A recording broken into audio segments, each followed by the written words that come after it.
Have you ever felt humiliated? Not just embarrassed, but crushed, like someone wanted to rip your soul apart in front of everyone. That's what happened to me the night my best friend introduced me to his girlfriend. When Daniel told me he wanted me to meet his girlfriend, I was honestly happy for him. He had been through so many failed relationships, so many lonely nights where I was the one listening to his stories, that seeing him finally smile again felt like a relief. I was prepared for awkward small talk, for the usual polite questions. What I wasn't prepared for was the way she looked at me, as if she already knew me, as if she had been waiting for that moment all along. Her name was Evelyn. She was beautiful, yes, but in that sharp, almost predatory way. The moment Daniel left us alone to grab drinks, she leaned closer to me and whispered, "You don't deserve to be his best friend." I froze, thinking she was joking, but the way she smiled, like she was savoring my confusion, made my stomach tighten. From the first minute, she had singled me out. At dinner, it continued. Every story I told, she twisted. Every memory I shared, she mocked with little comments, subtle enough for Daniel not to notice, but sharp enough to cut me down. "That's not impressive," she'd murmur under her breath. How pathetic. The worst part was her eyes. They didn't blink the way normal eyes do. They lingered, watching me, feeding on my discomfort. I wanted to tell Daniel, to warn him, but each time I opened my mouth, Evelyn found a way to humiliate me further. She asked questions only I would know the answers to, private memories, details of things Daniel and I had shared alone. When I asked how she knew these things, she only smiled and said, "He tells me everything." But I knew that was impossible. Some of those details I had never told anyone. The night dragged on, and I felt smaller and smaller. When Daniel excused himself to take a phone call, Evelyn leaned in again. This time her voice was darker, lower. "You think you know him, but you don't. You're nothing.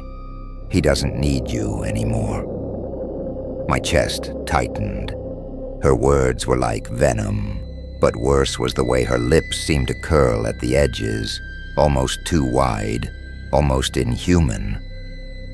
When Daniel returned, she transformed instantly, sweet, affectionate, laughing at his jokes.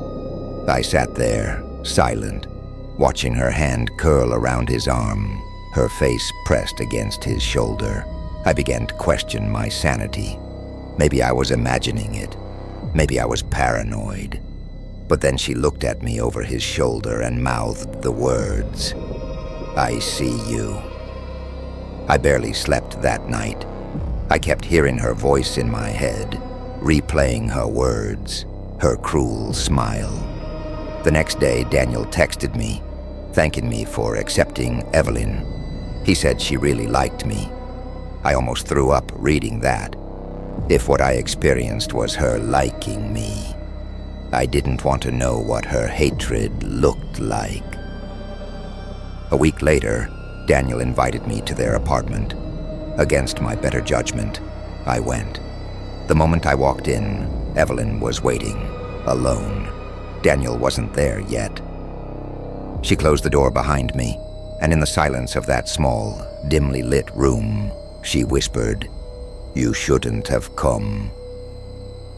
My blood ran cold. Her smile widened in a way that didn't feel human at all. I tried to leave, but the door wouldn't open. My hands shook on the handle. Behind me, her laughter filled the air, soft at first, then louder, echoing unnaturally in the small space. I turned, and for a moment, I swear her face wasn't her face anymore. Her skin seemed to ripple, her eyes stretched too far, and her mouth opened into something black and endless. The lights flickered. I stumbled back, shouting her name, shouting for Daniel. But the only sound was that laughter, drilling into my ears. Then suddenly, silence. She stood there again, perfectly normal, head tilted, eyes filled with mockery. "You're weak," she said softly. "That's why I chose you." The front door opened, and Daniel walked in. Evelyn's expression shifted in an instant. She rushed to him, kissed him, smiled as if nothing had happened. I stood frozen, pale, trembling. Daniel looked at me strangely, like he couldn't understand what was wrong. And Evelyn... She glanced back at me one last time, her lips curving into that impossible smile. I never told him. How could I? What would I say? That his girlfriend wasn't human, that she humiliated me until I felt hollow, that she knows things no one should know. Since that night, I've avoided them both. But sometimes, late at night, I hear laughter outside my window. When I look, I see her standing there in the dark, smiling at me, waiting, and I don't know if she's here for me, or if she's just reminding me that she can take everything from me whenever she wants.